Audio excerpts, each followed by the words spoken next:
மோடிஜி சாருக்கும் என்னப்பா சம்பந்தம்னு எல்லாம் கேட்டுன்னு இருக்காங்க. ஏன்னா அது கேரளா ஸ்டேட்டு. ஏன்னா நீங்கள் இப்போ காங்கிரஸோட கூட்டணி இருக்கீங்க, கூட்டணி ஆட்சியில் இருக்கீங்க.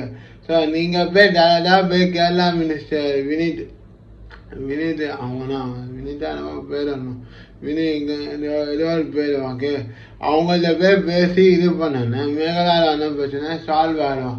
அதை வந்துட்டு டெல்லிக்கு போகிற நேரத்தில் இதுவும் ஒரு கோரிக்கை வச்சுட்டு இது மோடிஜிட்ட போய் கேட்டிருக்காரு. ஓகே, அப்புறமா பார்த்தீங்கன்னா அப்புறமா ரஃபேல் இதெல்லாம் வந்து தமிழ்நாட்டிலே நடக்கணும் அப்படின்னு சொல்லிட்டு நம்ம கோரிக்கைலாம் வச்சு மோடிஜி கேட்டுருக்காங்க, மோடிஜி கிட்ட கொடுத்துருக்காங்க. ஓகே சார், இந்த மேகதாதுவான பற்றினா எல்லாரும் இப்போ பேசிட்டு இருக்காங்க. ஓகே, ஏன்பா பக்கத்து ஸ்டேட்டுக்காரங்கள்ட்ட போய் கேட்க வேண்டியது, ஏன்பா மோடிஜிட்ட பேசுனீங்கன்னு.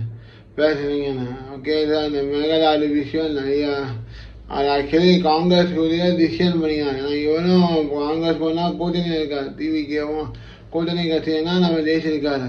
ஆனால் இவரே கொஞ்சம் ராகுல் காந்தி சாரை போய் பேசி அப்படியே சித்தராமையா சிவகுமார், இப்போ கண்டி சிவகுமார் அவெல்லாம் சிஎம் ஆனார்.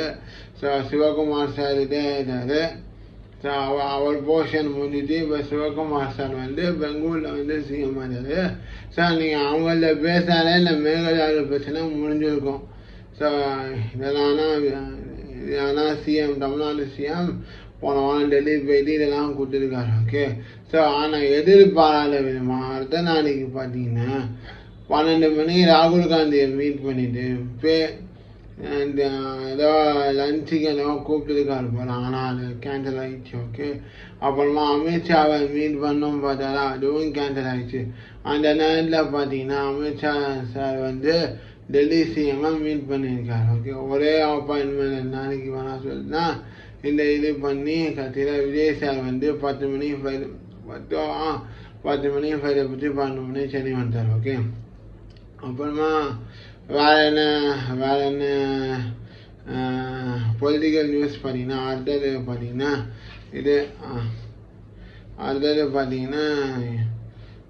நியூஸ் என்ன பார்த்தீங்கன்னா கர்நாடகாவில் இப்போ சித்தராமையா சார் வந்து ரிட்டையர் ஆகிட்டார். ஓகே, சித்தராமையா சார் வந்து சென்னையில் முந்தினால இப்போ சிவகுமார் சார் வந்து டிகே சிவகுமார் அவர்தான் இப்போ சிஎம் இருக்காரு. அதுக்கான இதெல்லாம் போன வாரம் நடந்துச்சு. அப்புறமா பார்த்தீங்கன்னா வேறு என்ன பொலிட்டிக்கல் நியூஸ், அப்புறமா